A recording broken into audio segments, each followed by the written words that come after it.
This is the start of Mazur's chapter 11, which is motion in a circle, and the file of slides will be phys0008 slides 11.pdf. So when we think about moving in a circle, how should we best describe that? So a circle is the set of points in a plane whose distance from some origin O is a constant value r. So all of these points along the circle are constant radius from the origin, and you know that if you draw a circle by taking a piece of string, you can trace out all the points where the string is the same length. Now what about moving in a circle?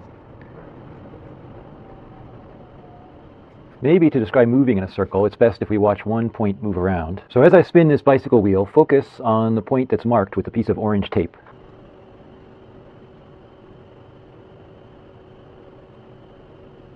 So when we watched one spot go around on the circle, it would go around and around and around like this. So one instant it's here, and then it's here, and then here, here, here, here. So it seems we could indicate at some point in time where the spot is. It's always a distance r away from the origin, and we can call this angle with respect to the horizontal theta. One thing to notice, as we go around and around, the velocity vector is tangent to the circle. So over here it points up, over here it points up and to the left, up here it points to the left, over here it points down. As we go around and around, our velocity vector is constantly changing. Even if we're going at constant speed, the direction of the velocity vector is changing so that it is always tangent to the circle in which we're moving. So let's ask ourselves, what would be the direction of the acceleration when we're down here at this spot on the circle? Well, an instant earlier, our velocity vector pointed this way, and an instant later, our velocity vector will point this way. So here's a copy of that first vector. Here's a copy of that second vector. What do we have to add to this earlier vector to get the later vector? It seems like what we have to add points toward the origin. If we take the velocity vector a moment ago, in order to turn it into the velocity vector that we will have a moment later, we need a change in velocity which points toward the origin. So the change in the velocity vector per unit time seems to point toward the origin. So we will make a more convincing proof of that in a moment, but you can think about it as you watch an object go around and around and around, and you can imagine how does the velocity vector change from instant to instant. As we go around in a circle, the velocity vector is always tangent to the circle. So as we go around the circle, the velocity vector is tangent to the circle. Over here it points, let's say, north-northeast. Over here, let's say it points north-northwest. So to go from the earlier vector to the later vector, you have to add something that points west. Over here, just before we cross this point, the velocity vector points, let's say, south-southwest, and here it's south-southeast. To go from this earlier one to the later one, we have to add something that points east. Down near the bottom, the velocity vector just before the bottom points, let's say, east-southeast, and here it's east-northeast. So to go from the before to the after, we need something that points toward the origin. So I claim that the acceleration points toward the origin, in that each time as we go around the circle, if we're going around a circle at constant speed, but our velocity vector is changing, then I claim that the change in the velocity vector per unit time points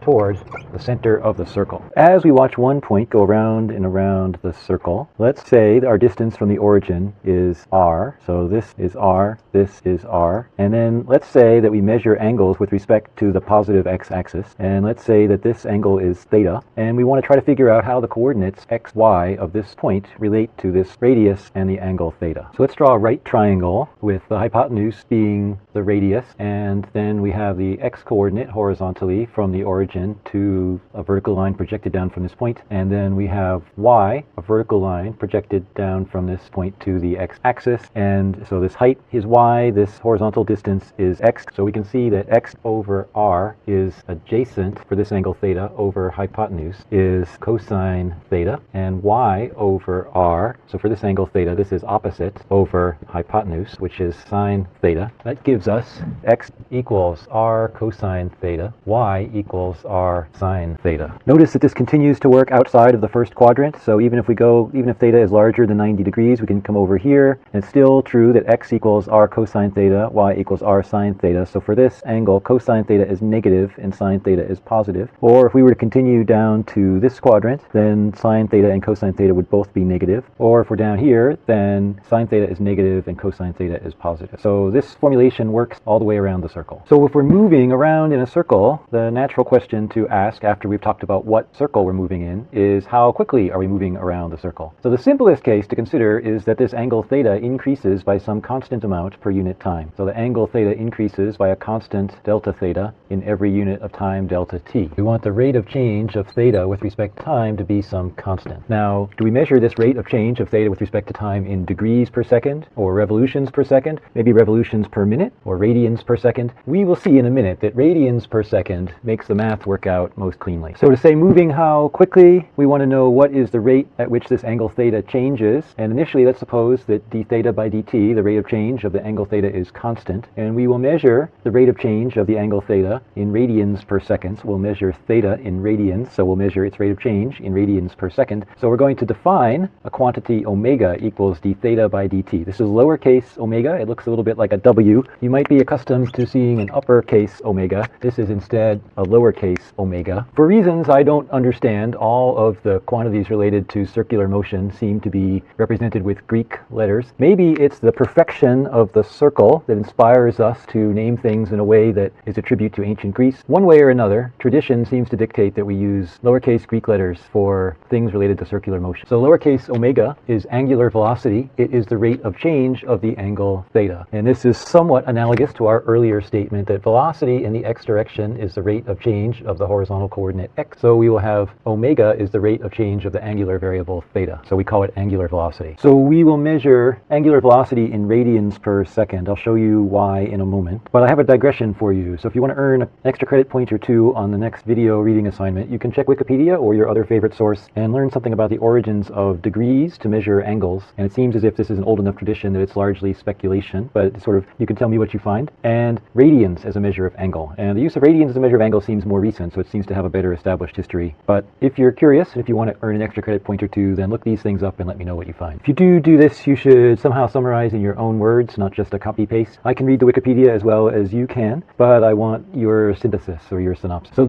the reason why we want to use radians is that it turns out that only by using radians to measure the angle theta, rather than using degrees or revolutions, do we get the familiar calculus results that the derivative of sine theta with respect to theta is cosine theta, and the derivative of cosine theta with respect to theta is minus sine theta. So if you were to use revolutions instead of radians, then you would have an extra factor of 2 pi in front of these results. You'd have to stick a 2 pi here, and you'd have to stick a 2 pi here. And if you were using degrees instead of radians, you would have to stick a factor of pi over 180 here, and you would have to stick a factor of pi over 180 here. So by using radians to measure theta, we get these nice clean results without superfluous factors of 2 pi or superfluous factors of pi divided by 180. So using radians makes the calculus more tidy. The way we define a radian is that when this angle theta equals 1 radian, then the arc length, which is the length measured along the circular path or along the circular arc from here up to here, equals the radius. So the angle such that this distance equals this distance is 1 radian, which is 360 degrees divided by 2 pi, which is 180 degrees divided by pi, which is pretty close to 57.3 degrees. And one way to see that is if you go all the way around the circle, then you go 2 pi r. So if you go a fraction 1 over 2 pi, which is about 1/6 of the way around the circle, then the arc length is r instead of being 2 pi r. So if you go 1/2pieth of the way around the circle, then you bite off just 1/2pieth of the circumference, so that is about 1/6 of the way around, so it's a little less than 60 degrees, 360 degrees divided by 2 pi, or 57.3 degrees. So when we measure angles in radians, if we measure the angle theta up from the x-axis in radians, then if this radius is r, then this arc length is r theta. So the arc length is the radius times the angle theta, and as a check, if we make theta be 2 pi so that we go all the way around, then the arc length is 2 pi r, which is the circumference of the entire circle. So the key of measuring angles in radians is that the arc length, how far you go around the perimeter of the circle, is just the radius of the circle times that angle in radians. So let's suppose that at time 0 we start out at theta equals 0, and let's suppose that our angular velocity omega is a constant. Then we would have theta equals omega t, since theta is 0 and t is 0, and the rate of change of theta is a constant equal to omega. So then here we would have theta equals omega t. So then we have x equals r cosine theta, which is r cosine omega t, and y equals r sine theta, which is r sine omega t. Then the x component of velocity is dx by dt, which is minus omega r sine omega t, which by the way would equal minus omega times y. And the y component of velocity is dy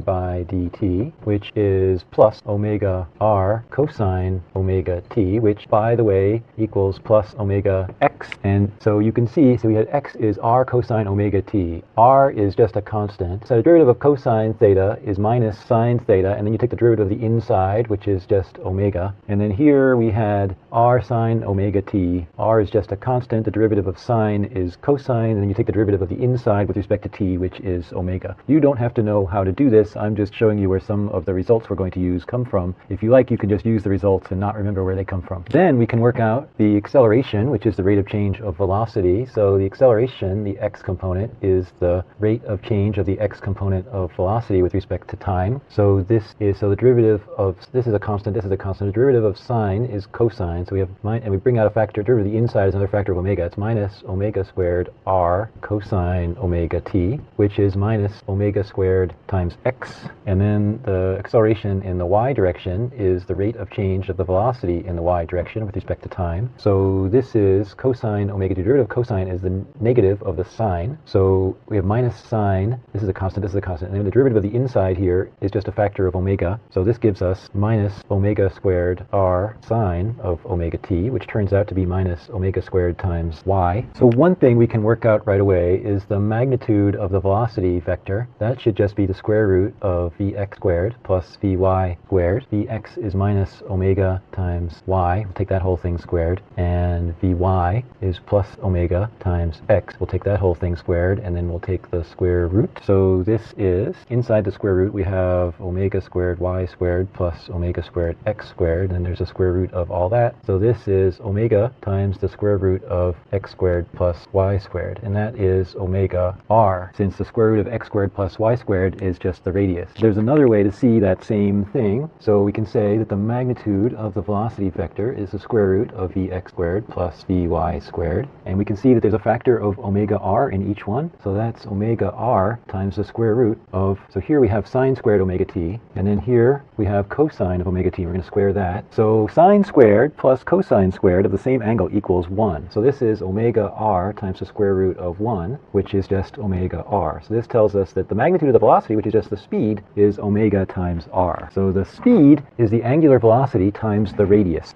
There is even a third way we can see that. If we call this arc length s, I don't know why it's called s in math, it seems to be a convention. So if we have the arc length s, then the speed is the rate of change of the arc length if we're really just moving in a circle. And this, we said that this arc length is r times theta. So the rate of change with respect to time of this arc length is the rate of change with respect to time of r times theta, and r is a constant, so that is r times the rate of change of theta. And we said that the rate of change of theta is omega, assuming we're going around and around in a circle at constant angular velocity. So this is r times omega. So this is one way we got that the speed, the speed at which we're going around in a circle, in other words, the number of meters per second is, what's it, r omega. Let's write it as omega r, because that's the more conventional way to write it. So the number of meters per second is omega, which is the number of radians per second, times r, which is the radius. So meters per second going around the circle is radians per second going around in angle times the radius of the circle. Then, by analogous methods, the magnitude of the acceleration vector is ax squared plus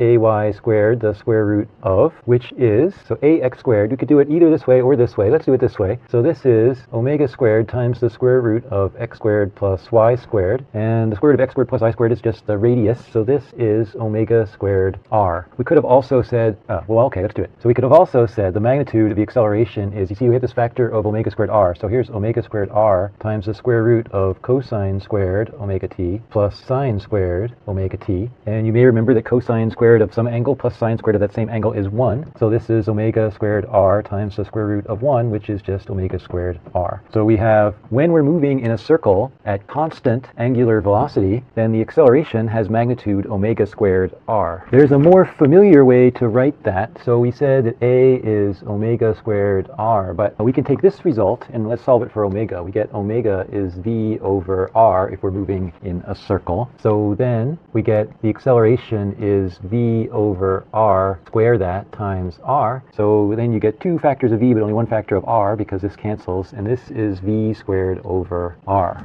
So the magnitude of the acceleration when you're moving around and around in a circle at constant angular velocity and constant radius, since it's a circle, is v squared over r. So when moving in a circle circle at constant angular velocity omega, in other words at constant speed v equals omega r. So if we're moving in a circle and we're moving at constant radius r, and if we're moving it around and around at a constant angular velocity, then we have a constant speed. V is omega times r. In other words, meters per second is radians per second times the radius. So if we're doing this, we're moving in circular motion at constant speed, which is the same thing as moving in circular motion at constant angular velocity, then the acceleration has magnitude v squared over r, which may be familiar to you. That also equals omega squared r, which may be less familiar to you. And we will confirm in a minute what we argued earlier, that this acceleration, when we're moving in a circle at constant speed, points toward the center of the circle. And we'll also see in a minute from here that the velocity vector points tangentially. So when we're moving in so-called uniform circular motion, we're going around and around in a circle at constant angular velocity, and by definition of a circle at constant radius, the acceleration will point toward the center of the circle, and we'll have magnitude v squared over r, which is the same as magnitude omega squared r, and the velocity vector will point along a tangent to the circle, and we'll have magnitude omega times r. This is a little bit too mathy, but while we're here, while we have all this stuff here, I want to try to argue that the acceleration does in fact point toward the center of the circle. This is when we're moving in circular motion at constant angular velocity, and that the velocity vector does point along a tangent to the circle using all this math that we just worked through. Even though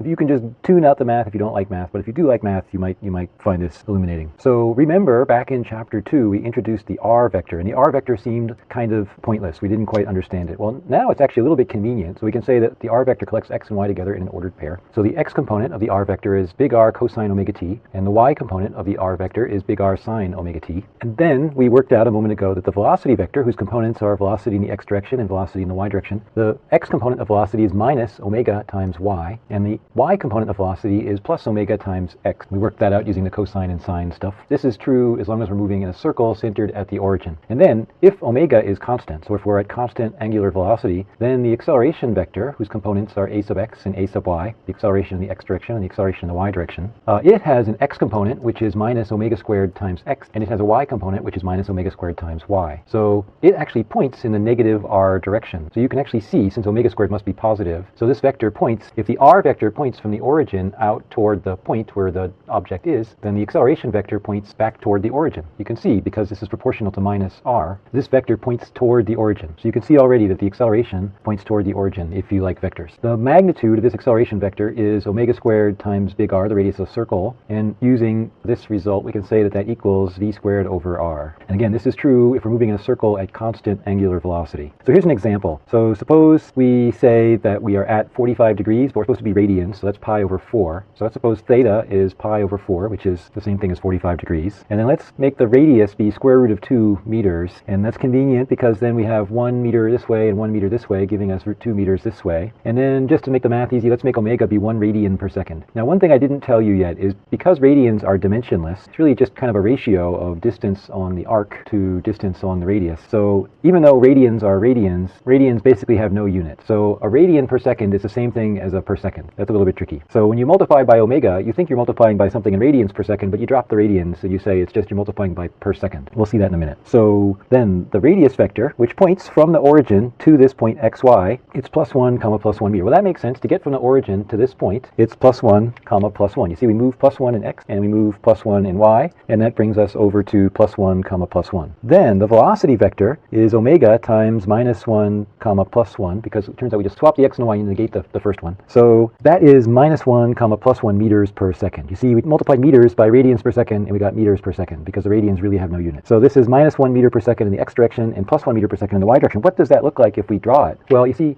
plus 1 would go like northeast. You see, minus 1 plus 1 would go northwest. So that makes sense. And then another kind of cool thing, if you like vectors, is if you take the dot product of this velocity vector with this position vector, then you'll notice that the dot product equals 0. So in other words, r dot v equals 0. That means that this velocity vector is perpendicular to this radius vector. Yeah, this vector is perpendicular to this vector. That's just another way of saying that this points along the tangent line because it's perpendicular. So you take the line from the origin to the object, and the tangent line is perpendicular to that. So that's kind of neat also, which is a true statement if you're moving in a circle. Then one more thing is that for these numbers, the acceleration is minus omega squared times x comma y. Well, we had x is 1 meter, y is 1 meter. So this is minus 1 meter per second squared, comma, minus 1 meter per second squared. So that tells you that the acceleration vector points this way, because it points in the -1 direction in x and the -1 direction in y. So that's diagonally in toward the origin. So that also makes sense, because we said that the acceleration should be toward the center. So we see in this example that works out to be true. And it's also true that this acceleration vector is perpendicular to this velocity vector,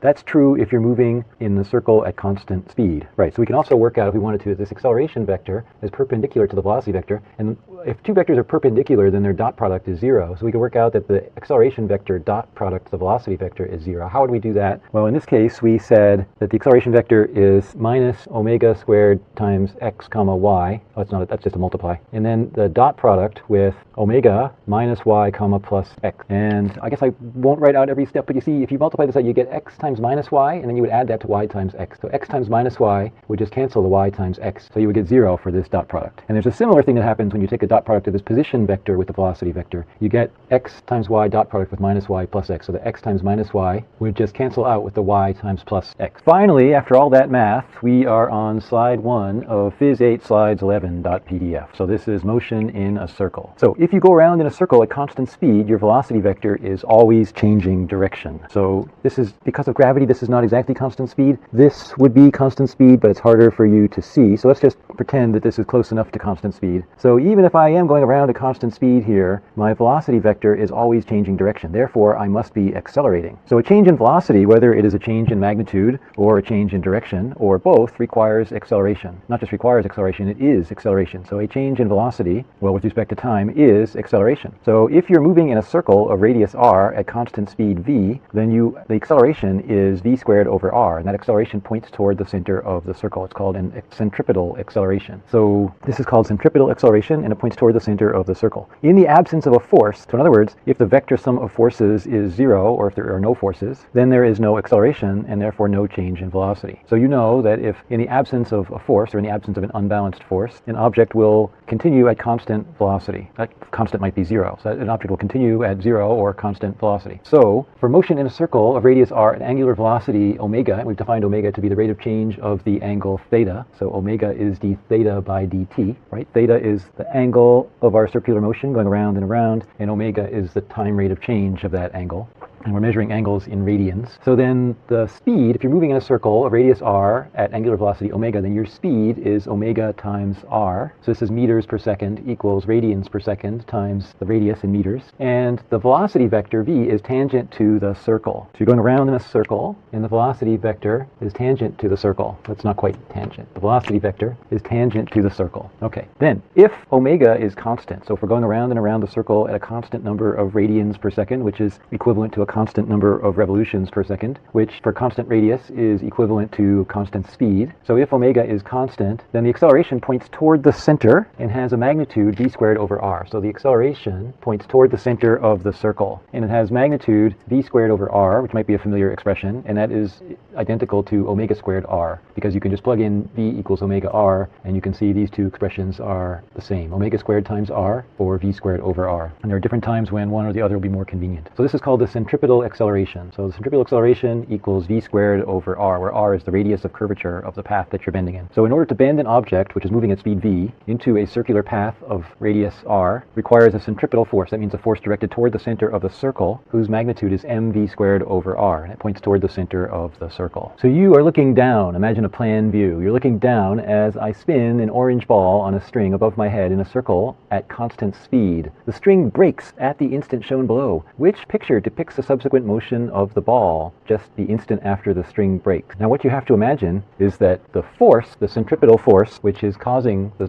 ball to move in a circle, is the tension in the string. And if the string breaks, then that tension in the string disappears, and we no longer have a centripetal force directing the object to move in a circle. So if the centripetal force disappears, then the object will subsequently go at constant velocity. So what is its velocity vector the instant that the string breaks? And is there any force that would cause it no longer to take that that same path, to go with that same velocity. I guess, well, we're looking at a plan view, so either we can pretend that gravity doesn't exist, or we can acknowledge that if gravity had an effect, it would be invisible to the plan view because it would be basically into the plane of the paper. So let's just pretend there is no gravity, since if it were there, it would cause acceleration into the plane of the paper, which we can't see on a plan view. So then what is the subsequent motion of the ball? I think that once the string breaks, the ball's velocity will just continue to be what the velocity of the ball was the instant the string broke. Which picture is that? So in this picture A, the ball would shoot radially outwards. I don't think that makes sense because I think the ball's velocity the instant before the string broke was this way. It was tangential to the circle. And so I think C and D also don't make sense because, again, the circle is this way. So the ball's velocity the instant before the string broke was this way. So the ball's velocity the instant after the string breaks will be that same velocity because there's no longer a force pointing toward the center to deflect the ball toward the center. So I think I like B, bravo, because the velocity vector immediately after the string breaks should be the same as the velocity vector the instant that the string breaks. And it should continue with that velocity unless there's some other force that we don't know about. So then, assuming that there are no other forces acting in the plane of the picture, and I don't see why there should be, because the only other force that comes to mind is gravity, which would be perpendicular to the plane of the paper, then I think the ball will then just continue on this path like that at constant velocity. So now I'm going to show you a demonstration where we have a turntable, and tied to the edge of the turntable is a piece of string, and dangling from that piece of string is a nut. And if you say the nut has mass m and the turntable is just sitting idle, not turning, then what is the tension in the string? I think it should equal the weight of the nut, mg. The next question is, what will happen when I start the turntable spinning? What do you think is going to happen when I start the turntable spinning? Maybe the nut will just continue to hang down vertically. Maybe the nut will be deflected inward, or maybe the nut will be deflected outward. And if it is deflected, how will that deflection depend on at what speed the turntable turns? Well, we could say that when I start the turntable spinning, the nut will continue to hang down vertically, or maybe the nut will move inward somewhat, making some angle phi with respect to the vertical axis, or maybe the nut will move outward somewhat, making some angle phi with respect to the vertical axis, so then maybe it would look like here's an angle phi, and maybe it will instead kind of dangle out this way. Which of those seems more plausible to you? I guess we can just try the demonstration and see. So I've started the turntable spinning, and I think you can see the string is now deflected a little bit outward. So I think what happened is that the nut deflected outward, as we saw in the demo. So now what will happen if I spin the turntable faster? So let's let T be the tension in the string. So which of these options seems to make sense? A, the nut will move farther outward if I spin the turntable faster. Tension times the sine of this angle phi provides the centripetal force mv over r squared, while tension times cosine phi balances gravity mg. Well, let's see, is it mv over r squared or is it mv squared over r? I guess that's one thing that distinguishes the answers from each other. And then also, which one is providing the centripetal force? Is it t cosine phi or is it t sine phi? So maybe we should draw a free body diagram for the nut. And what are we going to put on our free body diagram for the nut? I guess there's a gravitational force by Earth on the nut, whose magnitude is mg. And then it seems like the only other force acting on the nut is the tension, but we know the tension is directed at some angle phi with respect to the vertical. So let's call this here's the magnitude t, which is the contact force by the string on the nut. And then this angle with respect to vertical is phi. There are a couple different ways you can draw phi. You can write the Greek letter phi like, that's not very good. You can write it like that, or you can write it like that. So I write it usually either like this or like this. Let's be more straightforward. Now, a question we have to ask is the nut accelerating? And I think it is accelerating. It's accelerating toward the center of the turntable. So in fact, I think the centripetal acceleration is v squared over r. Then I think we want to decompose this tension force. Let's decompose the tension force into this component and this component, so we'll cross this out. And this is a little bit tricky, but if we take phi, then you see adjacent over hypotenuse. Adjacent over hypotenuse is this vertical component. So this is actually t cosine phi. And then we have opposite over hypotenuse is this horizontal force divided by the original force. So this is actually t sine phi. So then we can write Newton's second law, F equals ma, in two different dimensions. So, well, in the vertical, So we have the acceleration. So the acceleration is purely horizontal. So vertically, we have 0 acceleration equals up minus down, t cosine phi minus mg. And then horizontally, the acceleration is to the left. So I could use x component to make the x component be negative, but there's only one force here, so let's just write it this way. So we'll say mv squared over r equals t sine phi. I guess to follow my convention, I would have said that the x-axis points to the right, and then this would be an acceleration in the minus x direction, a force in the minus x direction, or I could have said the x direction points to the left. But in any case, the acceleration is this way, and the force t sine phi is this way. So mv squared over r equals t sine phi. So then what does that imply about the angle phi? I think we can say that the tangent of this angle phi with respect to the vertical is v squared over gr, because we can take sine phi divided by cosine phi, and that gives us this expression divided by this expression. If we go back to the multiple choice question, the centripetal force is mv squared over r, so it must be either c or d, and it turns out that t sine phi provides the centripetal force, while t cosine phi balances gravity. And that sine and cosine are backward a little bit from what you're accustomed to, because in this case we're measuring phi with respect to the vertical, whereas more commonly we measure theta with respect to the horizontal. Then the same free body diagram that I drew on the board here appears on the slide, and we can see the conclusion that I reached, which is that the tangent of this angle is v squared over gr. So we can write F equals ma both vertically, where the acceleration is 0, and horizontally, where the acceleration is v squared over r. Increase the rate of rotation of the turntable. Let's see what it looks like. Did you correctly predict that as I increased the rotation rate, the string would achieve a larger angle with respect to the vertical? So that seems to continue to be true if I make the rotation rate even a little bit faster. So now, suppose friction provides the centripetal force instead of a component of the tension of a string. So suppose a highway off-ramp that I often use bends with a radius, a bending radius of 20 meters. So it's like an arc of a circle whose radius is 20 meters, and it's entirely in the horizontal plane, right? So there's no banking of the road, it's just a flat road. I notice that my car tires allow me in good weather to take this off-ramp at 15 meters per second without slipping. So I think what that must mean is that if I go at 15 meters per second, then the maximum possible force of static friction exactly provides the necessary centripetal force. So how large does the off-ramp's bending radius need to be in order for me to take the same turn at 30 meters per second? Well, it's not the same turn. I mean, same tires, same pavement, but suppose we can rebuild the road so that instead of being safe at 15 meters per second, it is instead safe at 30 meters per second. So how would we scale it? Well, let's think. I think we can argue that the maximum possible static friction equals the required centripetal force. So then mu static mg, since F normal just equals mg, since it's a flat level road, would equal mv squared over r. And we want to know what the bending radius is at this maximum. Well, it seems like the mass cancels out. So arguing that the maximum possible static friction, which is where F static equals mu static times the normal force, and the normal force is just mg for a flat road, then so if that static friction equals the required centripetal force, we get mu static mg equals mv squared over r, where r is the bending radius of the road. We can just solve for r, since we want to know what's the minimum bending radius to be able to get around the road without slipping. So it's the speed squared divided by mu g. So speed squared divided by the friction coefficient divided by little g. So then we could just write, okay, what's the radius of the new required radius to the old required radius? So we write this expression up here for the new situation, this expression down here for the old situation. Everything just cancels out except for the ratio of the square of the speeds. So it's really just the new speed divided by the old speed, that quantity squared. So if I want to go at twice as big a speed, so v new over v old is 2, then we must have r new over r old is 2 squared is 4. So I guess we have to take the road radius and go from 20 meters to 4 times 20 meters, which is, I think it's 80 meters. I think that makes sense because the expression v squared over r is the same. If you multiply v by 2 and you multiply r by 4, then this expression v squared over r is unchanged. And that makes sense because the available static friction is unchanged, because this is just the weight of my car times mu static. Now here's a demonstration where I'm going to put several coins onto a turntable, and the turntable is going to go around and around and around, and they're all identical coins, and they're all on,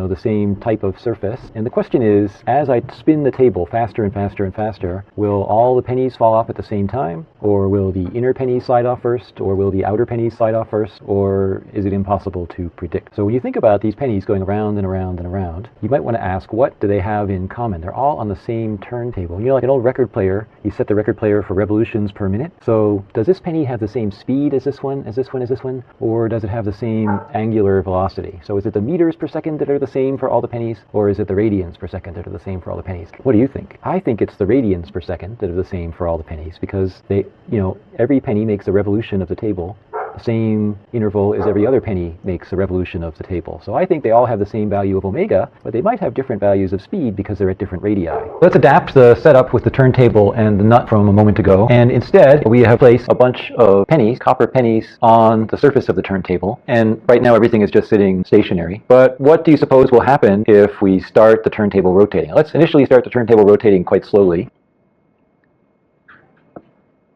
I think we sort of answered this already, but I put several pennies on the turntable at several different radii, and I turn the turntable slowly enough that all the pennies stay put. Which of the following statements is true? Do they all have the same velocity? Do they all make the same number of revolutions per second? Well, I think I like that. I don't think they all have the same velocity, because you imagine this one has to go around a much bigger circle in the same time as this one goes around a smaller circle. All pennies have the same angular velocity, omega. Omega equals v over r. But r will vary from penny to penny, so v will also vary. I think I like that. Oh, so I think b and c are both true. Yeah, so I think I like answer D here. In this case, how can I best express the centripetal acceleration for each penny on the turntable? Well, I could say A is v squared over r. That's a true statement. Well, I could also say A is v squared over r, and since v is omega r, then that's r times omega squared divided by r, which is omega squared r. I think A and B are both true statements. B is starting to look more useful. Acceleration is the same for all the pennies on the turntable. Well, that is false, because I think they're at different radii, but they have the same omega. Okay, A and B are both true, but B is more useful in this case because the speed varies from penny to penny, while the angular velocity omega is the same for all pennies. Oh, I think I like D. So I guess, A, B, and no,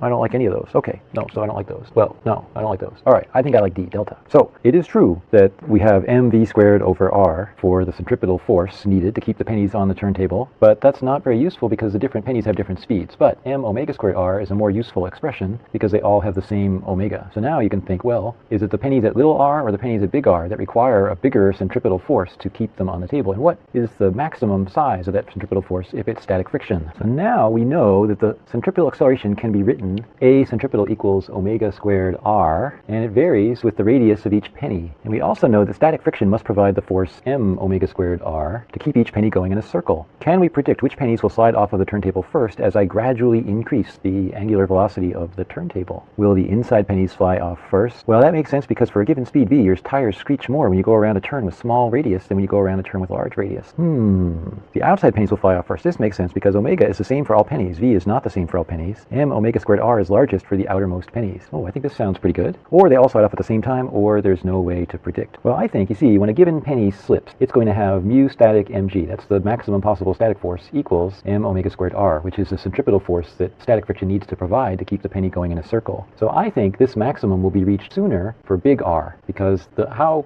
you can reach this maximum at a relatively small omega if r is big, and then as r gets smaller, you need a bigger omega to reach that same maximum. So I think that as we gradually increase omega, we're going to see the pennies at big R slip first, because the pennies at big R will be the first to reach this maximum value of friction, and then friction will let go. Let's see what happens in the real demonstration. Okay, so let's go. Do we expect all the pennies to slide off at the same time? And if not, which ones should slide off first? The ones on the inside or the ones on the outside, as we gradually increase the rate of rotation?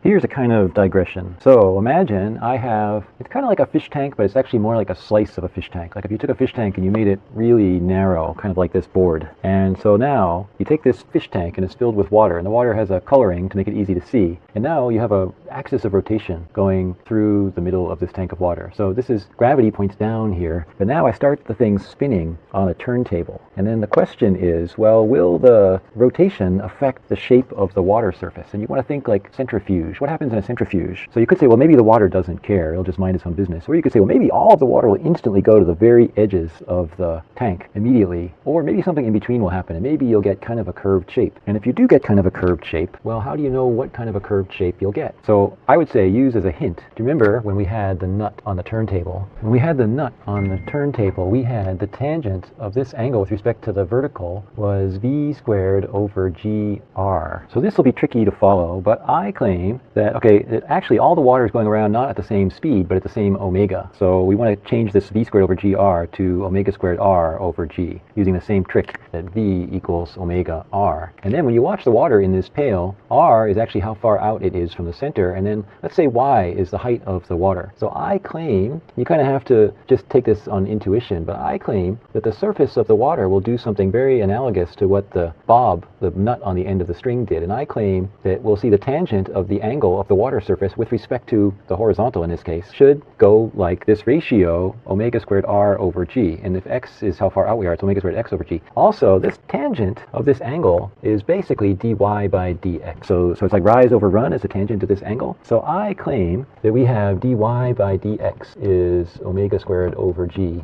x, and then that gives me y is proportional to x squared, which is a parabola. So I claim, and you don't have to follow any of this, it's just for fun, but I claim that we're going to see a parabola, that the height of the water will be proportional to the square of how far out we are from the axis. Basically for this reason, so that the angle with respect to the horizontal will be proportional to how far out we are. And that is basically the equation for a parabola, because it says that the slope is proportional to how far out you are, and that's true for a parabola. We actually have a live demonstration version of this, but it's currently broken, so instead you can look at this video version. Here is a turntable with a fluid accelerometer sitting on it. The fluid is water, made green with food coloring. The water is in a thin tank, a narrow wall of liquid, so we can easily see what happens to the water as it spins. What shape is that, and why does the water surface take that shape? See if you can figure it out. You can also watch my follow-up videos for both conceptual and mathematical explanations.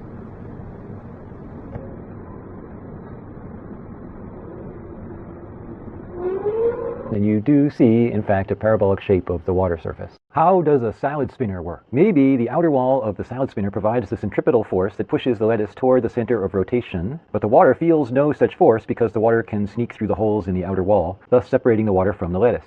That actually seems pretty good, right? Because you have this kind of screen-like surface, and so it pushes inward against the lettuce, so the lettuce does feel a centripetal force toward the center, which keeps it going in a circle, whereas the water does not feel that centripetal force because it can flow through the screen-like outer surface of the salad spinner. So that seems pretty good. I really want to say centrifugal force, even though my high school teachers told me there is really no such thing as centrifugal force. It's just a pseudo force that one perceives when observing from the confusing perspective of a non-inertial reference frame. This is a profound statement, which is a little bit outside the scope of this course, but I have been tempted for a long time to talk about it. So if you observe things from the perspective of an accelerating reference frame, and you see, if you're observing things from the perspective of sitting at this little spot on the outer edge of the salad spinner, then you are accelerating this way. So if you imagine, just think for a minute about you're riding in a car. Here you are, you're riding in a car, and suppose the car is accelerating this way. Well, if the car is accelerating this way, now imagine your coffee cup. So here's your coffee cup sitting on the dashboard of the car. So if the car is accelerating forward, then from the perspective of this non-inertial reference frame of the car, when the car accelerates forward, you think the coffee cup experiences a backward fictitious force. It's really not true. If you look at it from the point of view of the sidewalk, the car is accelerating forward, and the coffee cup is just continuing at constant velocity, or part of it is. So it appears to the inside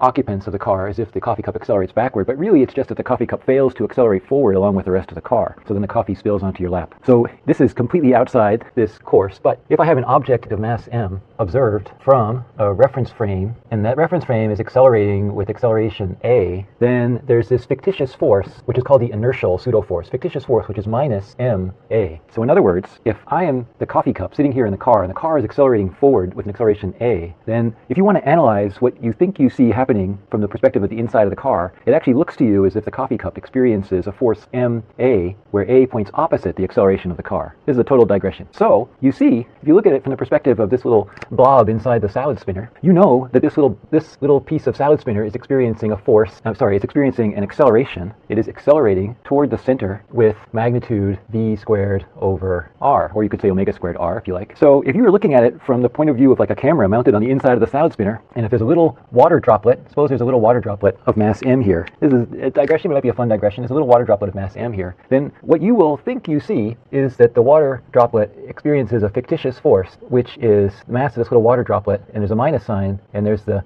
centripetal acceleration. So in other words, you think that the water drop is experiencing an outward acceleration, when in fact it's just failing to spin around with the rest of the contents of the salad spinner. So that's the kind of centrifugal pseudo-force explanation. But let's back up a little bit and not go there. So that also also explains, the same explanation will tell you, like, you can interpret why the books fall off of your bookcases during an earthquake and so on. It's because the building, the frame of the building is now accelerating. And so if the building is accelerating that way, then from your perspective, the books on your bookcase are experiencing a fictitious force this way. But really, if you just step outside the building and you observe, let's say you observe from like a drone hovering above the ground, then you'll see the story from the perspective of the inertial frame, and you'll see, aha, the building is accelerating that way, and the book is just not accelerating with the building, and that's why the book falls off the bookcase. Okay, that was a digression. Maybe it was a fun one. I hope it was fun. I guess you could say A or B, but A is the way we've learned to analyze the situation methodically from Earth's reference frame. We have not learned how to do calculations in non-inertial reference frames. That is true. There's actually a really cool video where you can see a dad with his kids driving in a car, and they accelerate forward and accelerate backward, and there's a helium balloon in the car. And you can see as they accelerate forward, the helium balloon actually leans forward. And as they accelerate backward, the helium balloon actually leans backward. And that's kind of interesting to ponder. And it's because normally the helium balloon points up, which is opposite gravity. But instead, now the helium balloon will point opposite the vector sum of gravity and the kind of fictitious force caused by the car's acceleration as seen from the reference, from the point of view of the inside of the car. I'm still digressing. While the obvious answer is A, I'm so fascinated by pseudo-forces that appear in non-inertial reference frames, I want to read the Wikipedia article on the Coriolis effect. You could do that, actually. If you do read the Wikipedia article on the Coriolis effect, and if you learn something worthwhile, you can let me know for an extra point. Anyway, I think what we will observe is that the salad experiences a centripetal acceleration, which keeps the salad moving in a circle, whereas the water can slip out. And I think I actually been meaning to find a transparent salad spinner so I could make a video of this, but I think we will see that the water shoots out tangentially like this, because the water just continues moving in the direction it was already moving, which is tangential, whereas the salad gets accelerated toward the center so that it can move in a circle. But I'd really like to make a video to see if I can confirm this.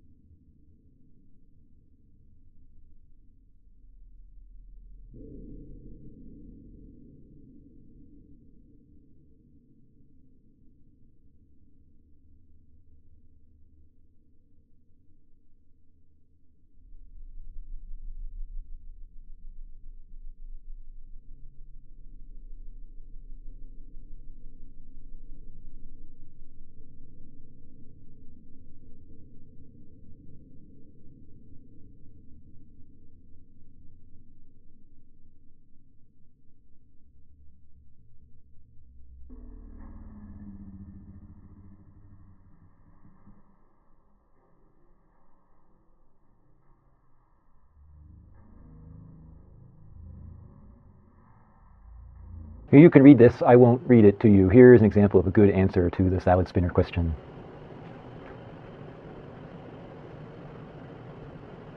Suppose I try to spin a pail of water in a vertical circle at constant rotational speed with the water a distance r from the pivot point at my shoulder. So I guess that means I'm kind of spinning the water like this, although here, let's just do it like this so that you can... So now imagine instead of a tennis ball, this is a pail of water. And the question is, will the water fall out of the pail? So A, the water will fall out while the pail is upside down, no matter how fast you spin it around. B, the water will stay in the pail no matter how slowly you spin it around. I think B might be true if it were frozen in the form of ice. C, the water will stay in the pail as long as you spin it fast enough. Fast enough means v squared over r is bigger than g, or equivalently, omega squared divided by r is bigger than g when the bucket is upside down. Oh, let's think about that. The water will stay in the pail as long as you spin it fast enough. Fast enough means v squared over r bigger than g, or equivalently omega squared r bigger than g. Aha, when I read C, I knew there was something fishy. Right, so okay, I think we could rule out C because C just has a math error in it on purpose. So I think I like D, delta, and so we'll demonstrate that. But see, when you look at the tennis ball spinning on the string, what happens if I spin it too slowly? If I spin it fast enough, the string is always taut. Now watch what happens if I don't spin it quite fast enough. You see, the string goes slack at the top.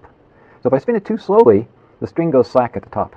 So that's because the string can pull on the tennis ball. The string cannot push on the tennis ball. With the water in the pail, we have a very similar situation. The bottom of the pail can push on the water, but unless the water is frozen, the bottom of the pail cannot pull on the water. So I think keeping the water in the bucket when it's upside down is exactly the same problem as keeping the string taut while the ball is in its vertical position. So let's watch the demonstration, and then let's do a free body diagram for the water at the instant when the bucket is upside down. I have quite a bit of water here. This seems like enough water that I could really get quite wet if something bad happens. Whoa, okay. So the water level seems to be up to about here, so we've kind of filled this bucket. I think we just argued that if I don't go fast enough, I'm going to get wet. So I have to try to go fast enough that I won't get wet. So let's see if I can go fast enough. Whoa, look at that. So it seems like I actually am going fast enough not to get wet. And actually the place where you really are in danger of getting wet is when you decide to stop, because somehow going from twirling around to not twirling around, there's that point in the motion where you're not going too fast. Let me try it again this way. Whoa, oh, we almost got wet. Okay, so like I wasn't quite going fast enough there. And let me see if I can also make it work with this kind of motion. Whoa, okay, yeah, so we can try that. Okay, we haven't gotten wet yet. That's pretty good. And here, let me just point out to you that there really is, oh, look at that, there really is water there. Let me try it with one other contraption. The last time I tried this contraption, the handle fell apart and parts went crashing over the floor. So let's just see what happens. So this is a beaker. This is water that's been colored with some food coloring, so that's easier for you to see. So here we go. So the beaker is on top of this plate, and the plate has a kind of handle we can use to hold it. And you know, because this whole thing fell apart, not because the physics didn't work, but because it fell apart, I'm gonna close my computer. And I think I'm gonna cover up my computer. So the claim is that I should be able to keep this thing, not only does the water not fall out of the beaker, but I am told, and again, I'm not sure how much, I'm told that even the beaker will not slip off of this plate, because I thought in past years the beaker was glued down to the plate, but now I'm told that I don't even need to attach the beaker to the plate with any tape. I'm a little skeptical of that. I think that means I really have to make an effort to keep this going at a decent speed.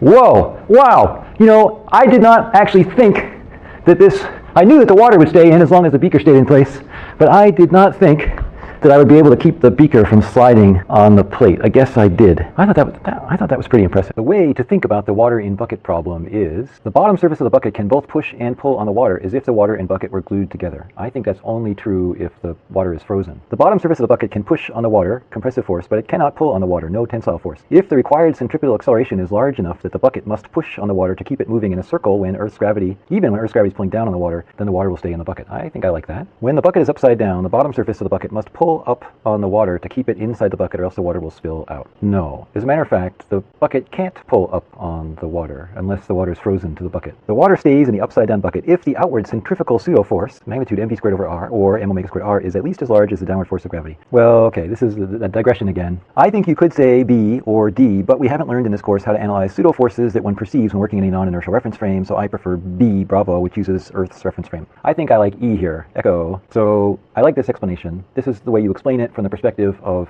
looking from the room, from the classroom perspective. From the perspective of the water itself, you could say D delta, but we don't know how to do that in this course unless you really carefully followed my digression a few minutes ago. To analyze this, we want to consider the instant when the bucket is upside down. So the bucket is moving around and around and around in a circle, but consider the instant when the bucket is upside down, since that's the time when the water is most likely to fall out of the bucket. And I claim that the water will stay in the bucket if the bucket is pushing on the water. If the bucket, in order to keep going in a circle, if the bucket would have to pull on the water instead of push on the water, then the water will fall out. Now I guess my analogy for that is, if you imagine my ball on a string, then I can keep the ball going around in a circle if I go fast enough. Notice, if I don't go fast enough, if I go a little bit too slowly, then you can see that the string becomes slack at the top. But now imagine that instead of spinning the ball around on a string, imagine if I spun the ball around at the end of a metal rod. That would be okay, right? I could go around as slowly as I like at the end of a metal rod, and it would still go around, because the metal rod can either push or pull on the ball. You don't see a metal rod here, but you have to imagine it. By contrast, a string can only pull, it can't push on the ball. So I think if we look at the moment when the bucket is upside down and we draw a free body diagram for the water at that moment, then the water is accelerating toward my hand. My hand is the center of rotation. So the water is accelerating toward,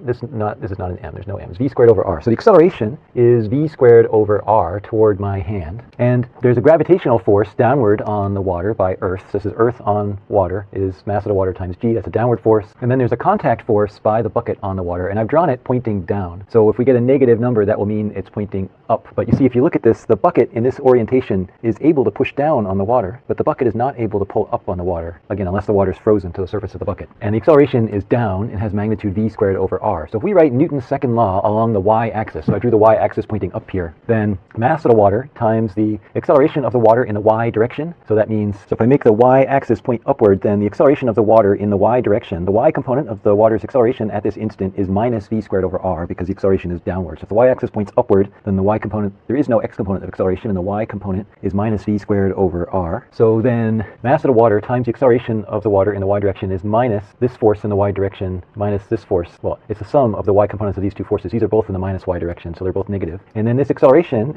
is in the minus y direction. So this is minus mass of the water v squared over r is minus this contact force minus mg. I guess I could have made them all plus. So then if you move the contact contact force by the bucket on the water over to the left. And if you move this term over to the right, those two terms change sign. So you have F contact by the bucket on the water is mass of the water, V squared over R, minus mass of the water, G. So you want this to be bigger than 0. Bigger than 0 means the bucket is pushing on the water. Smaller than 0 would mean that the bucket has to pull on the water, which it doesn't know how to do. So this is bigger than 0 if V squared over R is bigger than G. So I think that's consistent with my earlier prediction. V squared over R has to be bigger than G at the top of the loop in order for the water to stay in the bucket. And it's the same as keeping the string taut, spinning the tennis ball around fast enough to keep the string taut. How does this thing work? So it seems like we're inside a spaceship.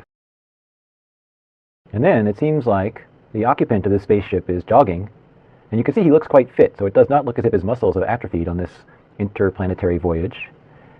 And somehow he's able to run. He's not experiencing zero gravity, but he's running around and around in a circle. And why is he running around and around in a circle? So here he is. He's out in space, and he's in this, basically a centrifuge, which is going around and around at some rotational, some angular velocity omega. And there is no gravity. He's out somewhere between Earth and Mars. By the way, there's a device like this in the more recent movie, The Martian, with Matt Damon. And you can see that they go down a little ladder from the central part of the ship out to the outer radius part of the ship. And it's out in that outer radius part of the ship at the end of the ladder where you find their exercise equipment. So this is worth checking out if you watch. And actually, I want to go back and see The Martian, because I imagine that when they're on the bridge, in the control part of the ship, they're probably seat belted in, because I bet the control part is in the middle rather than at the high radius, but I haven't checked that. So anyway, in this scene from 2001: A Space Odyssey, imagine that the person is up here at this position, which to us looks upside down, but there's really no orientation for what's upside down in space. Then he's accelerating toward the center of that big donut-shaped centrifuge, so his acceleration points down in this picture. So you say, okay, what are the forces acting on him? Well, there is no gravity. He's in interplanetary space. There's no gravity, but there is, I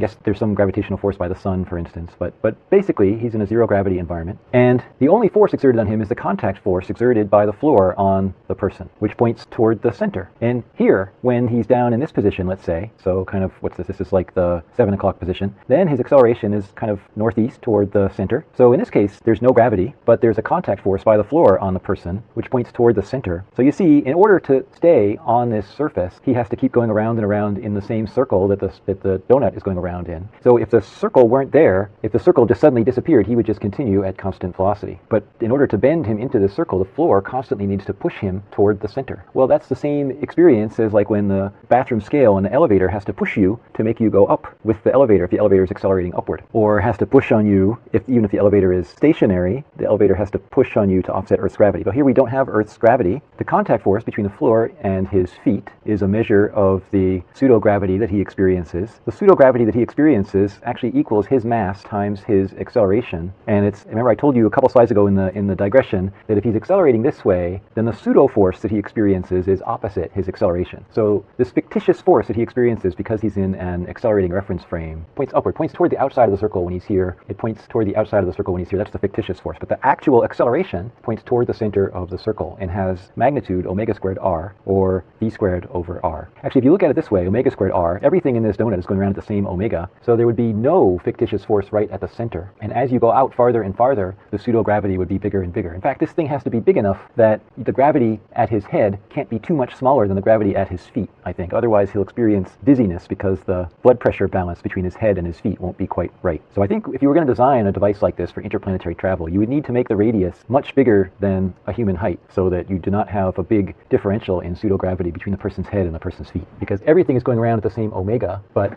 you see the r here is bigger than the r here. Now I have to tell you that we're going to add something new to our picture of kinetic energy. So we've been talking about kinetic energy being 1/2 mv squared for a while now. But now suppose we have an object which is moving around and around and around in a circle. Suppose it's just some tiny little object of mass m. So initially let's just assume it's a particle. A particle is something whose dimensions are so tiny that they don't matter. Or maybe to make things simpler, let's say that this is an object whose size is much, much, much smaller than the radius of this circle it's going around in. Okay, so it's going around and around in a circle of radius r, but somehow the size of this little blob is tiny compared to the radius of the circle it's going around in. Then you say, what is its kinetic energy? Well, we're used to writing kinetic energy is 1/2 mv squared. In this case, we know, since it's going around and around in a circle of radius r at angular velocity omega, that the kinetic energy is 1/2 m times omega r squared, since v is omega r, and this is 1/2 mr squared omega squared. Now, suppose I take my bicycle wheel of mass m. Let's suppose that all of the mass of the bicycle wheel is concentrated on the outside, and that the axle and the spokes are of negligible mass. So then the center of mass of the bicycle wheel is not accelerating. In fact, it's not even moving. The center of mass is just staying put right here, and yet clearly something is happening. In fact, it takes me some effort to start it or to stop it turning around. So there is some kinetic energy associated with this motion, because I have to somehow use up some cashy cereal that I've digested to start it spinning. And we'll see later that there's even some variant of momentum associated with this motion. So how do we quantify that? If we have a bicycle wheel of mass m, whose mass is entirely concentrated out here at radius r, except for a negligible portion, which we'll neglect, and the wheel is going around at angular velocity omega. So suppose I divide the mass of the outside, the rim of this bicycle wheel, into a whole bunch of little masses, m1, m2, m3, m4, m5, m6, and then the total mass of the rim of this bicycle wheel is just the sum of all of those individual little masses. So I can sum up over counting up the tiny little masses that compose the big bicycle wheel. So it's if I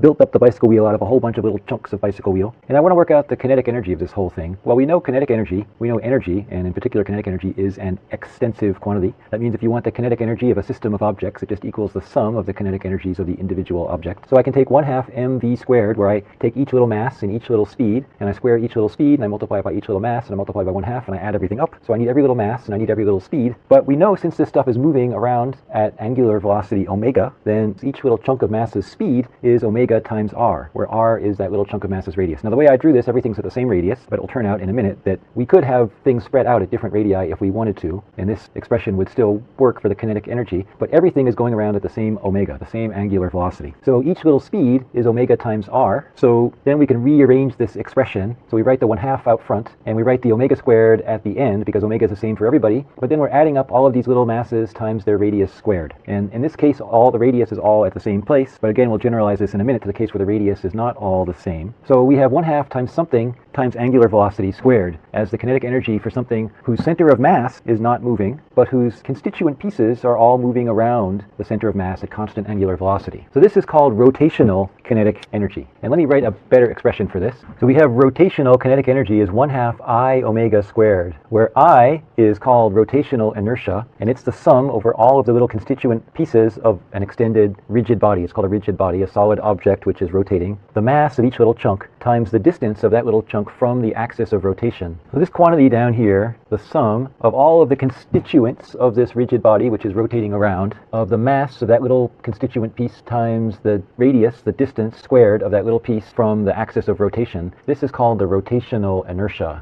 So we had ordinary translational kinetic energy is 1/2 mv squared. This is, m is the mass, which we also call inertia. Mass is inertia. Inertia is mass. So this is 1/2 times the inertia times the square of the speed, and the speed is just the magnitude of the velocity. So this is like 1/2 times mass times speed squared, or equivalently 1/2 times inertia times the square of the velocity. And this is the rotational kinetic energy is 1/2 times the rotational inertia. So this rotational inertia plays the role of m here, times the angular velocity squared. So 1/2 I omega squared. So I is the rotational analog of m, and omega is the rotational analog of v. So this is 1/2 mass velocity squared, and this is 1/2 rotational inertia angular velocity squared. So my bicycle wheel can be simply moving without rotating like this, and it could do that in any direction, or it can be rotating with its center of mass fixed like this. But normally if I'm riding my bicycle down the street, then the bicycle wheel is rolling without slipping, and in that case it is both rotating and translating. So its center of mass is, or actually the whole wheel is, the center of mass of the wheel is moving at some velocity. In addition, the constituent pieces of the wheel are rotating about the center of mass at some angular velocity. And we want to write, this is translational motion, so there's a translational kinetic energy associated with that. This is rotational motion, so there's a rotational kinetic energy associated with that. And if I'm riding my bicycle down the street, then there is both translational and rotational kinetic energy associated with the motion of the wheel. And we want to write both parts. For the case where an object is both translating, in other words, its center of mass is moving at some speed v, and it is rotating about its center of mass with angular velocity the omega, the kinetic energy has a translational part, 1/2 times the mass of the object times the square of the velocity of the center of mass, plus 1/2 I omega squared. This is 1/2 times the rotational inertia times the square of the angular velocity of its rotation about its center of mass. To calculate this rotational inertia, we add up over all of the little constituents that we imagine this object is made out of. We take the tiny little mass of each constituent times the distance of each constituent from the axis of rotation, and for the moment we're assuming the axis of rotation coincides with the center of mass. And you can make that a sum if it's a discrete set of objects, or if it's a continuous object like a hula hoop or a baseball or a wheel rolling down the street, then you can make this an integral instead, and you integrate over little differentials dm, the radius squared, the distance squared from the axis of rotation. You won't have to work out this integral in this course. You might be able to if you want to for extra credit. Instead, for common shapes of objects, the rotational inertia is tabulated, and so you can just look it up. So we will see tabulated in tables values of the rotational inertia for various shapes. For example, a hoop like this bicycle wheel with all of its mass concentrated at radius r has rotational inertia mr squared. A solid disk, so if you took this and instead filled it in so that the mass is spread uniformly throughout the circle, then the rotational inertia would turn out to be 1/2 mr squared. If you have a hollow sphere, so something spherical but all the mass is at the outside, that turns out to be 2/3 mr squared. Or if you have a solid sphere, so a spherical ball whose mass is uniformly distributed inside, that turns out to be 2/5 mr squared. And if you have a long, thin, solid rod, like a long, thin ruler, about its center of mass, that turns out to be 1/12 ml squared, where L is the length from end to end. You don't have to remember any of these. It's sometimes useful to remember that they all look like mass times the square of the size, and then there's some factor, and you have to figure out which size to use. But in general, you just look this up in a table. An ice cube and a rubber ball are both placed at one end of a warm cookie sheet, and the sheet is then tipped up. The ice cube slides down with virtually no friction. This turns out to be unrealistic, but let's suspend our disbelief. And the ball rolls down without slipping. Which one makes it to the bottom first? They reach the bottom at the same time. The ball gets there slightly faster because the ice cube's friction, while very small, is kinetic and dissipates some energy, while the rolling ball's friction is static and does not dissipate energy. Well, we said the friction was virtually negligible. The ice cube gets there substantially faster because the ball's initial potential energy, mgh, gets shared between 1/2 mv squared translational and 1/2 I omega squared rotational, while essentially all of the ice cube's initial mgh goes into 1/2 mv squared translational. Oh, gee, I think I like that. The ice cube gets there faster because the ice cube's friction is negligible, while the frictional force between the ball and the cookie sheet dissipates the ball's kinetic energy into heat.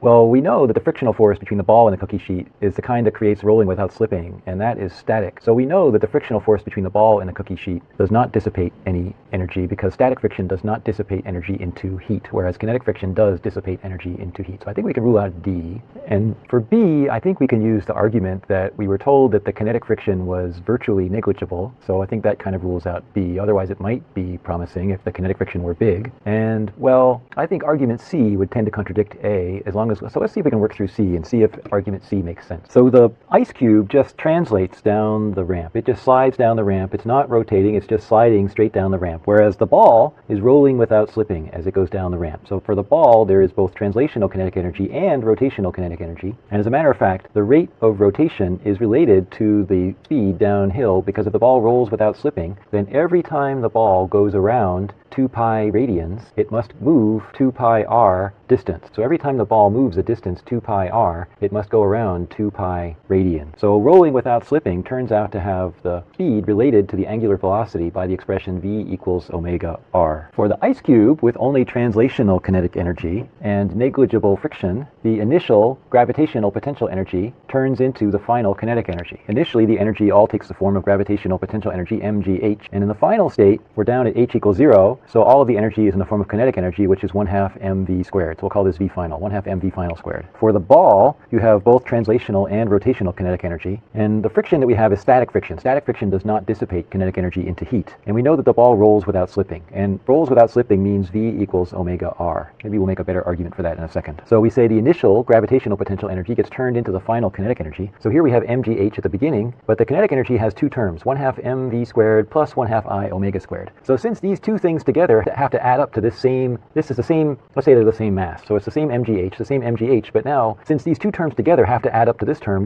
must be smaller than this term. So the final speed must be smaller than the final speed of the ice cube. The two speeds start out 0. The final speed of the ice cube is bigger than the final speed of the ball, and in fact you could make the same argument for any intermediate point, and at any intermediate point along the path, the speed of the ice cube will be faster than the speed of the ball by this same argument, because you could just pretend the hill is half as high or a quarter as high or an eighth as high pi. So as it rolls down. So since at every instant along the way, once they start moving, the ice cube is going faster than the ball, the ice cube must reach the bottom sooner. So for translational motion only, with no friction or negligible friction, we can just solve this for v final, and we get v final as the square root of 2gh. What happens for the ball which rolls without slipping? Let's see if we can use this relationship and figure out something similar.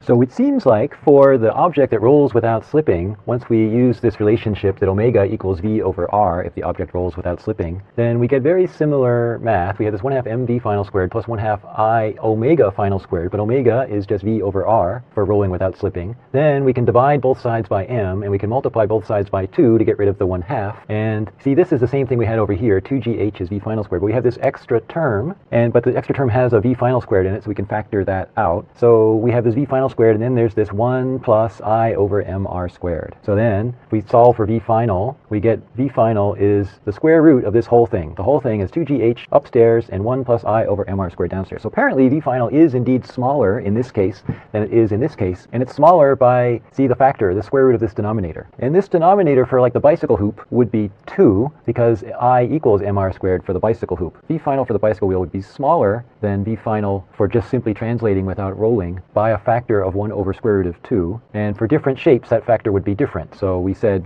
for like a ball, actually it turns out that I is either 2/3 or 2/5 mr squared, depending on whether it's a hollow ball or a solid ball. So we don't need to know the exact details. We know that v final will be smaller for the ball than it will be for the ice cube, assuming that the ice cube slides without any kinetic friction. And by a kind of tricky argument, which maybe we can clean up later, not only is v final smaller, but every intermediate speed is also smaller for the ball than for the ice cube. Therefore, the ball must take a longer time to get down than the ice cube. So having the tiny little wheels underneath this Matchbox car will create the effect that there's virtually no friction. So this thing will go down. So when this Matchbox car rolls down the hill, we'll get essentially the same motion that we would get for something sliding down the hill without any friction whatsoever. Okay, then the other case is a rubber ball. If you watch the little marbled pattern on it, I think you can see.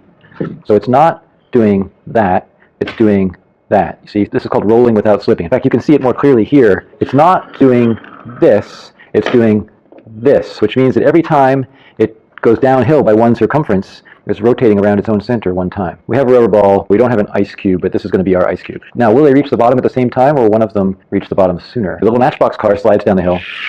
Now, suppose we do that for the rubber ball. Let's see what happens.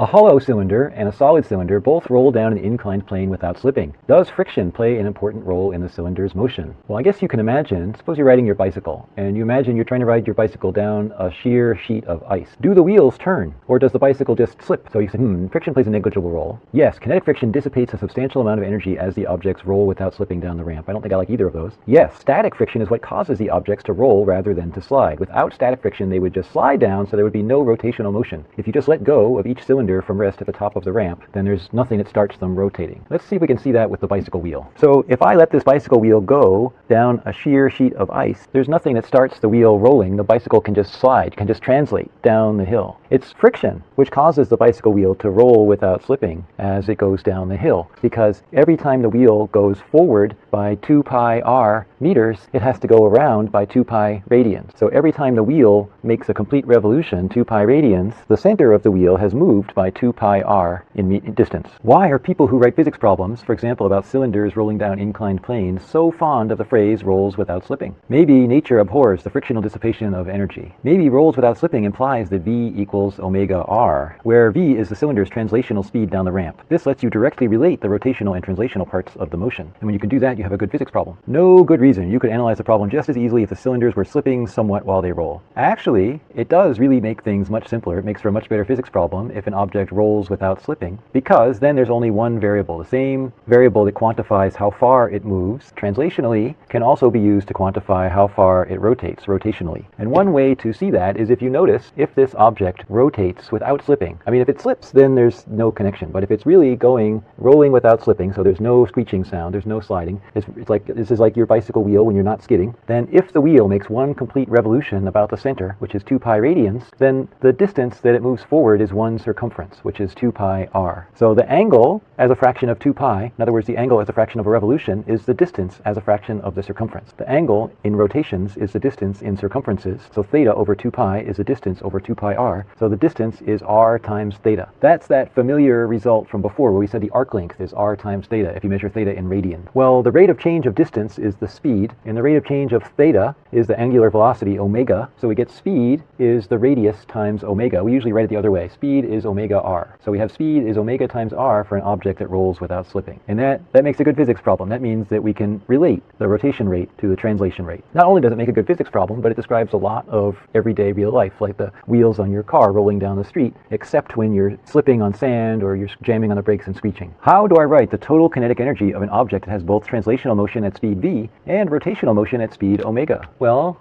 I think we want to say that the kinetic energy has a translational part, 1/2 mv squared, and it has a rotational part, 1/2 I omega squared. And this is mass, which we also call inertia. This is rotational inertia. This is velocity squared. This is angular velocity squared. One thing that's tricky about this is mass, or inertia, is measured in kilograms. Rotational inertia is measured in kilogram meters squared, because you know rotational inertia always looks like mass times the square of radius times some factor. And velocity is measured in meters per second. Angular velocity is measured in radians per second, which is the same as just per second. So because a radian is a dimensionless unit, this omega squared, it's radians per second to quantity squared, but when you write out the units, it's just per second squared. Let's see which one of these answers seems right. I don't like that. I don't like that. I don't like that. I think I like that. Yeah, and these are just misspellings on purpose. So I think I like D, delta here. I left this result that we worked out earlier here because now we finally are working through it once again on slide 23. For translational motion with no friction, V final is square root of 2gh, because you just take the initial mgh and it all gets converted into the final 1/2 mv squared. If you want to roll without slipping, then you have V equals omega r, which gives you omega is V over r. So then we can do the math we did earlier, letting the original mgh turn into the final 1/2 mv squared plus 1/2 I omega squared. But we can now plug in omega equals V over r, and we get this V final. Instead of V final equals root 2gh, we get V final is root 2gh divided by 1 plus I over mr squared. This is called the shape factor, this I over mr squared, or I think maybe sometimes this whole 1 plus I over mr squared is called the shape factor, because it depends on whether it's a solid cylinder or a hoop or a solid sphere or a hollow sphere or so on. A hollow cylinder and a solid cylinder both roll down an inclined plane without slipping. Assuming that the two cylinders have the same mass and the same outer radius, which one has the larger rotational inertia? Well, maybe the hollow cylinder has the larger rotational inertia because the material is concentrated at a larger radius. That sounds plausible to me. Maybe the solid cylinder has the larger rotational inertia because the material is distributed over more area.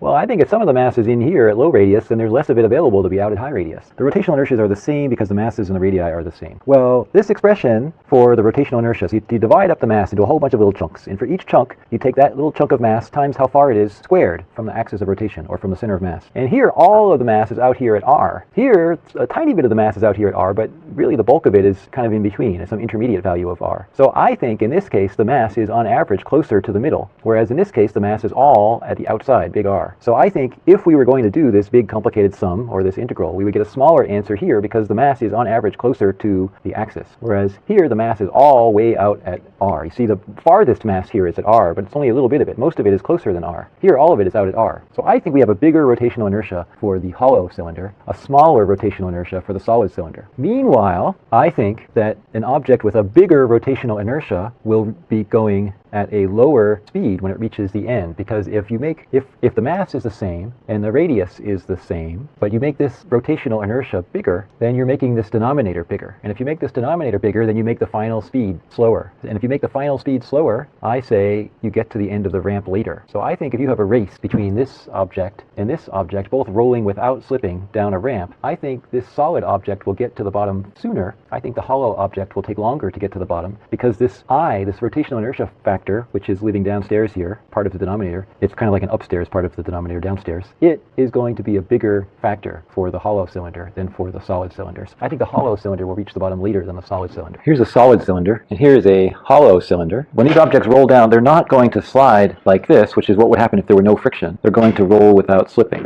So this is rolling without slipping. So when we do rolling without slipping, every time the object moves downhill a distance of one circumference, it also rotates one full revolution.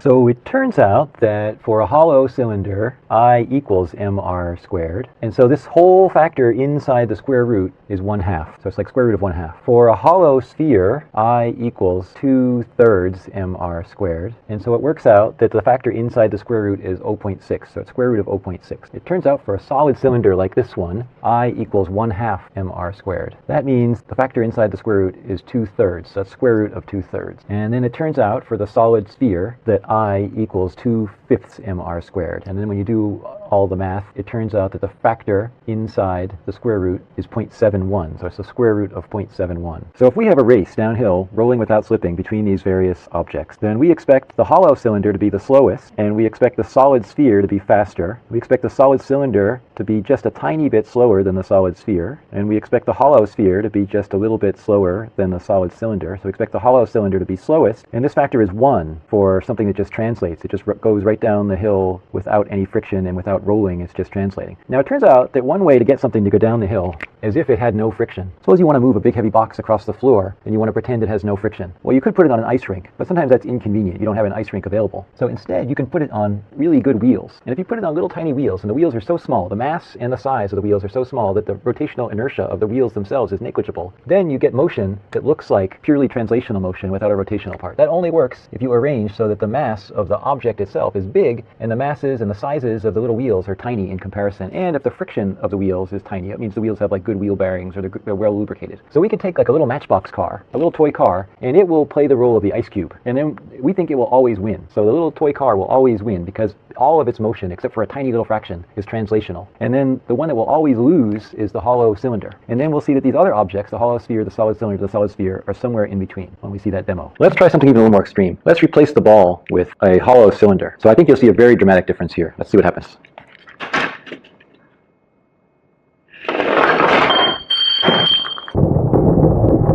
Okay.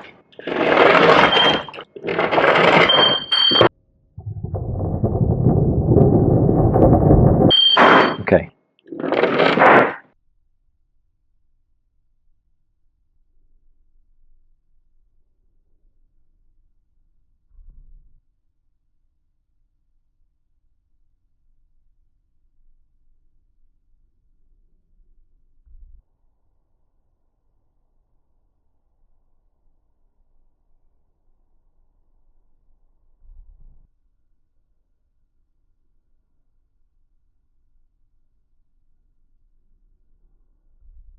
So if you have an extended object composed of several particles with different particles having mass mj and distance rj from the rotation axis, so we're kind of summing over some little summation variable j that enumerates all of the particles, all of the teeny little constituents that make up this extended object. And this extended object is often called a rigid body because the constituents of this rigid object stay rigidly attached to one another. Then we can add up over all of the little constituents the mass times the distance squared from the rotation axis of all of these little constituents. If you have a continuous object like a sphere or a solid cylinder, then you have to integrate instead of adding, but more commonly you just look up the answer in a table. So these answers are tabulated. So it's integral of r squared dm, but we might, except for extra credit, we will not calculate these ourselves.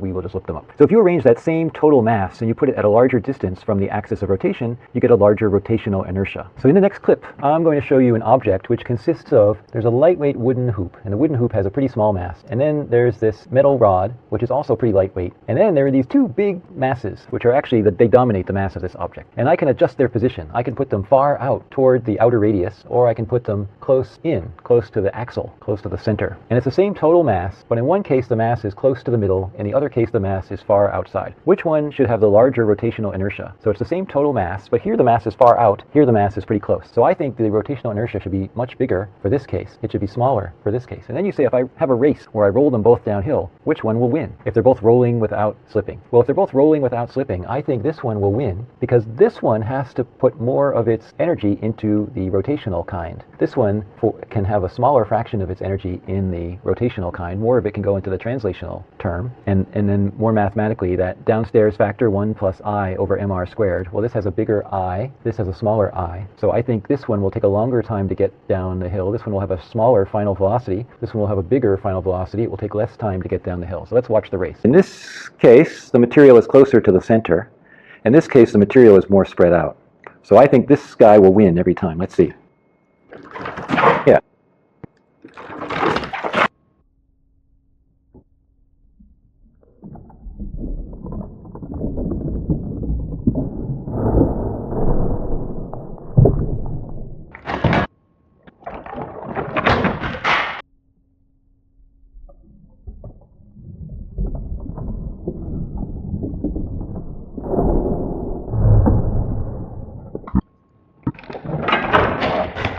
I have a slide here summarizing the new terms we've been learning. So we have inertia, or mass, m, whose rotational analog is rotational inertia, I, where I is determined by taking all of the constituents of a rigid body, or what our book calls an extended object, and for all of those constituents, you add up the mass times the square of the distance from the axis of rotation. And in our case, usually the axis of rotation is the center of mass. Then we have translational velocity, v, and the angular equivalent of that is the angular velocity, omega. So this mass, or inertia, was kilograms. This rotational inertia is kilogram meters squared. This translational velocity is meters per second. This angular velocity is radians per second, which is also known as per second, because a radian is a dimensionless unit. Angular velocity is also sometimes called rotational velocity. So angular velocity and rotational velocity are two terms for the same thing, omega. We have translational kinetic energy, 1/2 mv squared. The rotational equivalent is rotational kinetic energy, 1/2 I omega squared. This is 1/2 inertia velocity squared, 1/2 rotational inertia angular velocity squared. There's also an analog to momentum. We had P equals mv. We're going to see next time, we're not going to do it yet. Next time we'll see that there's angular momentum, L equals I omega. So this is mass times velocity, or inertia times velocity. This will be rotational inertia times angular velocity, but we've given you enough to digest for now. So we'll do this next time in the next video. So we'll spend next class working with these new ideas.